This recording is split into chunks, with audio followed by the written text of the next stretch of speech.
I cheated on my wife and she left me without any explanation or goodbye. How can I begin to repair the damage and win her back? I know I'm aware of my faults, I know I screwed up. She and I had something beautiful. She is still the love of my life, we were together for 10 years, 2 dating and 8 married. But I made a huge mistake and cheated on her. It was just once, just one damn time. Somehow she found out. I never knew how, because I haven't been able to talk to her since then. I guess she found something on my phone. I came home that afternoon as usual and everything felt weird. The house felt emptier. I quickly realized that her things were gone. I panicked. I started calling her over and over, but her phone didn't even ring. Suddenly I saw some papers on the table. She was divorcing me. Under the divorce papers, and there was a note that said, "This is what you do with cheaters." That was the last thing I got from her. 2 years ago now. Of course I called the contact information for her lawyer, who has been the only bridge between us. But he just told me that he was her legal representative and that she didn't want to see me. I fought. I got angry. But in the end her lawyer just told me that it would be better if I got my own lawyer. I didn't want to. I absolutely refused to accept that 10 years of relationship would end like this. I know I have failed, but I always wanted to fix it. I know that if she gave me the chance I could make that sweet and special girl I met more than 10 years ago fall in love with me again. I know that I can make her forgive me. After all, many couples go through similar things and get over it. Why can't we be one more couple in that statistic? Why after 8 years of marriage am I thrown away like garbage for a mistake? I don't deserve so much indifference. I haven't been able to see her or even hear her voice in 2 years. 2 years of not being able to see or talk to the person you love the most is too much of a punishment. This situation has destroyed me emotionally, mentally, and even physically. I ended up consuming an unhealthy amount of alcohol, weeks of barely eating. Not sleeping, I was a zombie for months. I was just functioning on automatic. I wanted to die, but I couldn't let myself die, because I always held on to hope that she would come back. My therapist says it's really hard when you can't get closure from a relationship, because your mind can't process that the relationship is over, so you're always thinking that person will knock on the door, or that you'll wake up from sleep, and they'll be there by your side. The divorce was finalized over a year ago. I'll be honest, I didn't make it easy. I didn't want to get divorced, and I still don't understand how we can be divorced. I asked for couples therapy, but she refused. I know from my lawyer that her lawyer advised her to go at least once or twice. But she refused. It took quite a while, but finally the divorce happened. I can't even describe the feeling I felt and still feel, like if a piece of me had been cut out. I know I hurt her. I know I failed. But I think we all deserve a second chance. When I couldn't take the pain anymore, I decided to start therapy. My therapist doesn't give me advice to get her back, he only focuses on me moving on with my life, encouraging me to meet new people and go out on dates, but I don't want to. At this point I'm not even interested in sex anymore. A few days ago something happened that completely shattered me. I was having a few beers with my friend at my house.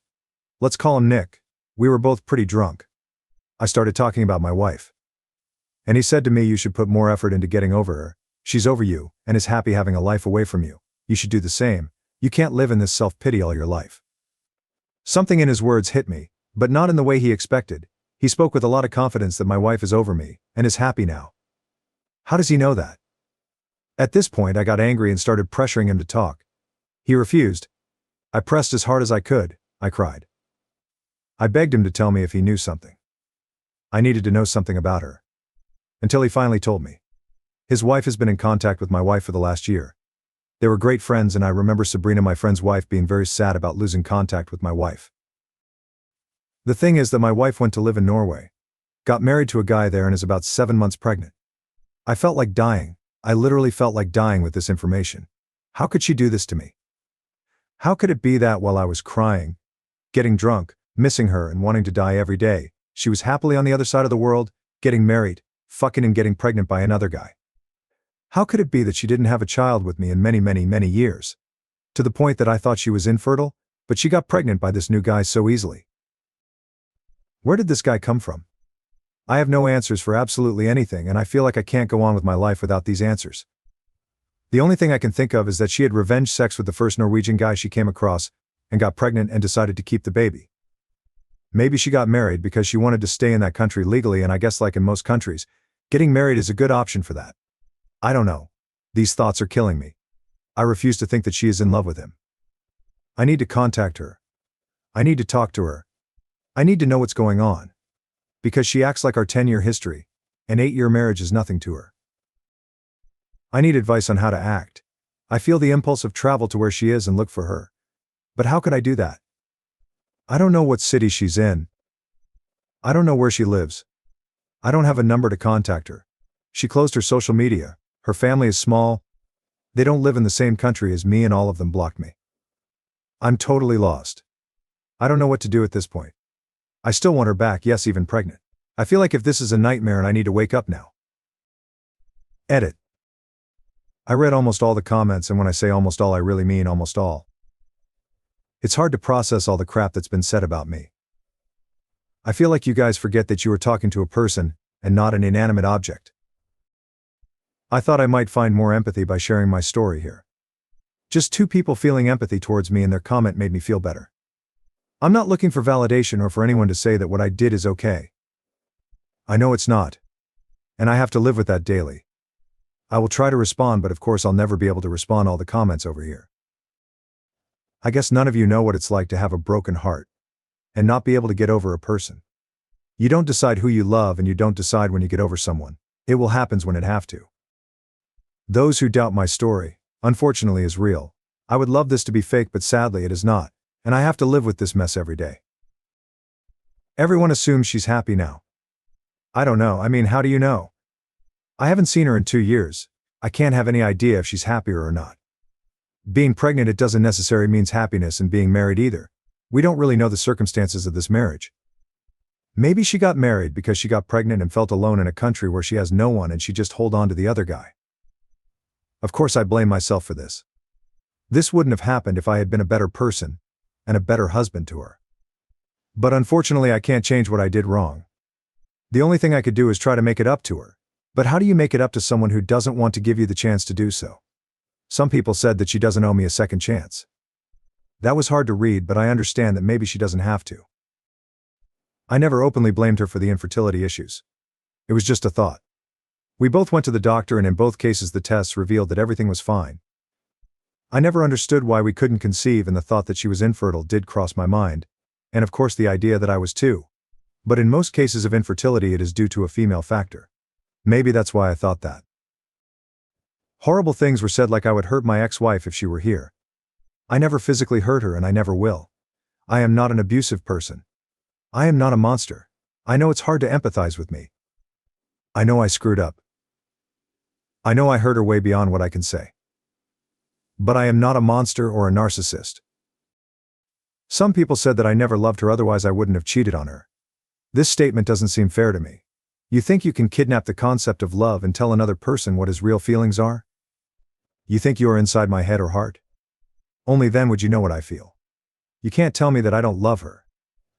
There hasn't been a day since she left that I don't regret it. No one can tell me this isn't love. Lastly, humans are more complex than most people here think. Just because I cheated on her doesn't mean I don't love her or that I don't have feelings. I called what I did a mistake because how else would I call it? I thought part of accepting blame is accepting that was my mistake. But everyone here take those words as if I'm trying to twist the situation when that's not the case. You've completely twisted my words.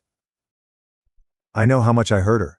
Maybe in my post I'm focusing on myself because I was never able to explain myself to her. Since then, for me, it's been one attempt after another to put together a story in my head that doesn't make sense. I lost everything from one moment to the next. I simply tried to be open with my feelings, but it doesn't seem to work here. Not for me, at least. I know the damage I did to her. This woman left her life, the country she emigrated to, her friends, even her job. No one does that for a breakup unless you're going through some level of absolute pain. I understand that. I can see and feel the pain I put her through, and that makes me feel even more guilty. Honestly, I'm going to respond to some comments below and then log off of Reddit for a couple days until I feel in a better place. Comment 1. It's clear you're in a lot of pain and grappling with regret. While it's important to acknowledge your feelings, you also need to respect her choices and boundaries moving forward. Comment 2. Healing takes time, and it's okay to feel lost right now. Focus on your own well-being and continue therapy. Finding closure for yourself is crucial, even if it means letting go of the hope for reconciliation. Update. These days have been very strange. At times I feel numb and at others desperate. A lot of things have happened. I want to start by answering something and then I will update. Some people asked why Norway. I don't know exactly, but she is a polyglot. She speaks 6 languages. Many of these languages are connected to cultures that she always liked. Norwegian is just one of them. She has always been interested in Norwegian culture. She has been there before. But she is also interested in other cultures and speaks other languages, so for me that was never an indicator that she might have gone to this country. Regarding the update, the first thing I will say is that the post reached some people in my circle. Sabrina's sister is on Reddit. She knows the story and realized it was me. She told Sabrina. Sabrina is angry at Nick for revealing information. Nick is angry at me for posting on Reddit, and because he says I pressured him to talk. I am angry at both of them for being two holes, who watched me suffer for 2 years and decided not to help me. They didn't care about my marriage. Why should I care about their marriage? Sabrina could have given me my ex-wife phone number a long time ago. But she decided to prioritize her friendship with my ex instead of helping 2 friends mend their marriage. Meanwhile, no one cared about my feelings. I'm done with them at this point. Regarding to my ex-wife. I've been thinking a lot. She can't just despaired. I convinced myself that if I searched hard enough I could find something related to her. I follow some of her relatives from a fake Instagram account, but I never found anything related to her. I searched a lot. Really a lot, and found a name that I had seen before, but that hadn't caught my attention until then. It was a lady with a name that is not typical in the United States, or my wife's country. She is not American, and a very strange last name. I went to her Instagram profile and she had no pictures or anything, just a small profile picture that you can barely see. I decided to look her up on Facebook and found the same lady with the same profile picture. Only her Facebook profile is quite open. She is indeed a lady from Norway. I checked everything I could on this profile. I was convinced that it had something to do with my wife. How else would a relative of hers have this woman in their friends? I saw a lot of pictures, people, plants, mountains, gardens, lakes, flowers, typical things that an older lady posts.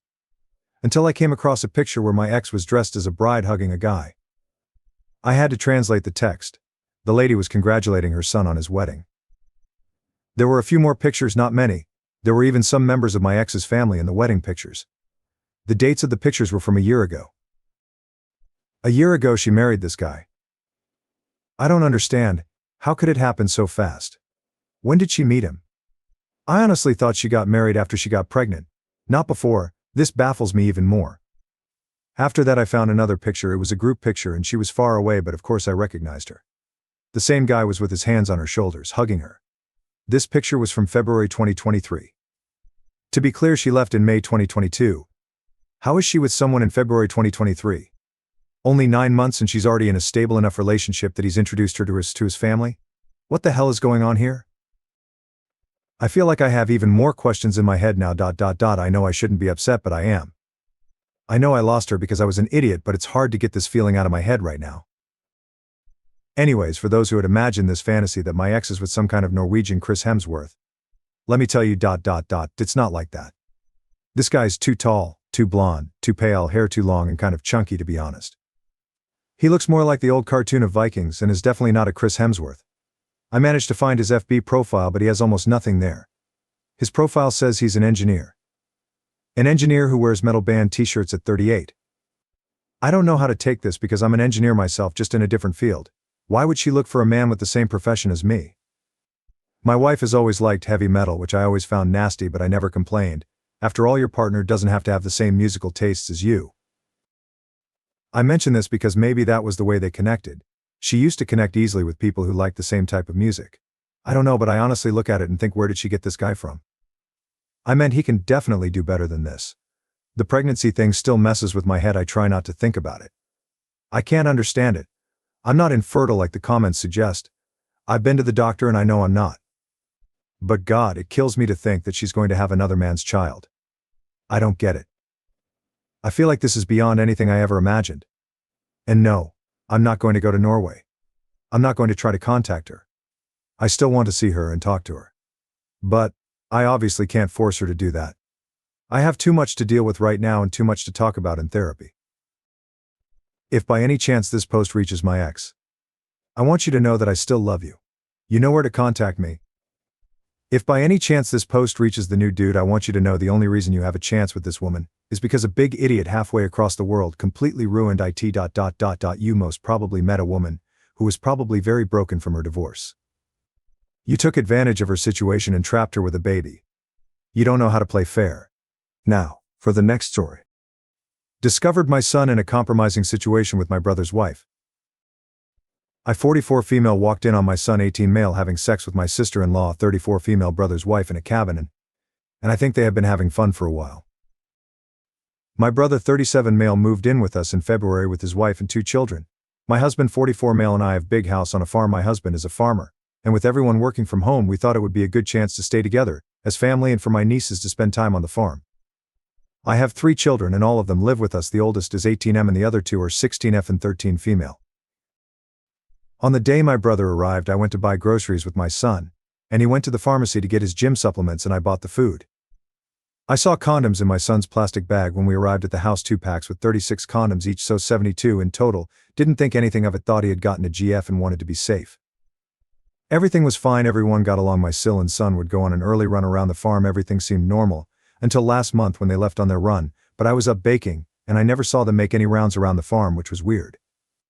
I asked about it, and they said they decided to hit the road. I thought nothing of this, everything seemed normal. My Sil and son seemed to have a very good bond.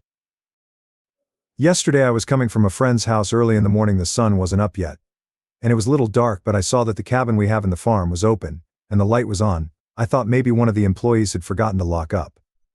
So I went to close the door and switch off the light. As I got closer I heard people having sex and I took a peek, and it was my son and Sil having sex. I didn't confront them, I was so in shock. I still haven't told anyone what I saw, and I don't know what to do. Should I confront them? Should I tell my brother? Should I tell my husband? I'm so confused. I've been doing a lot of thinking and I'm sure they have been having sex for a while. From the condoms, my son was always at the house, never brought a GF. The morning runs around the farm, do they really go on a run or do they have sex? The close relationship. Comment 1. This is a really tough situation. You need to confront them privately first. Understanding their perspective is important before deciding how to approach your brother and husband. Comment 2. Protecting your son's privacy is important, but you also need to consider the impact on your family. Having an open conversation might help you navigate this complicated situation. Update. I first want to thank everyone for all the advice I got from my original post. I'm sorry for not replying to any comments. I think I only replied to 1 comment. My head was all over the place. I'll try to keep this update short. As was suggested by many of the comments, I decided to tell my husband first and proceed from there. My husband lost it. He first thought it was a joke. We talked about the issue and we decided we should first talk to our son before telling my brother. We confronted our son with what I saw. He already knew what was going on as he saw my Reddit post and put 2 and 2 together. He didn't deny anything, he confessed. He told us him and Sil have been having sex since February last year. He was 17 at the time. My son said it started on Sil's birthday party he attended. They got drunk and had sex in a bathroom, and they have been meeting at hotels ever since, sneaking off at family gatherings. After my son's confession, my husband just lost it and told my son to leave the house and go into our condo in town as he didn't want to see him in front of him at this moment. When my son was gone, my husband stormed into my brother's room and told my brother everything. Sil was not in the house at that moment. My brother lost it and packed his stuff, took the kids and left. He asked where my son had gone. He said he wanted to teach him lesson. We didn't tell him and he eventually left. Sil didn't return. I think my brother might have called her, or my son warned her, and she is afraid to come back or things are still in the house. In all the screaming and shouting, my daughters heard everything and are devastated that their family might be ruined. They miss their brother and are afraid my husband won't ever let him in the house again. My husband hates all forms of infidelity to the core and has always drilled this in our 2 eldest children, that they must never cheat on anyone or be in a relationship with someone in a relationship. I know I did nothing wrong in this, but how will I ever look my brother in the eye again? He won't answer and calls or texts. My husband said I should give him time to heal. My son has left the condo because he is afraid of what my brother will do to him and is now hiding at a friend's, and he won't tell us which friend. No word on Sil. Info: Sil was the one who initiated sex the first time my son and her slept together. She was the one booking hotel rooms, buying my son dinners and lunches. My son was even receiving an allowance from her.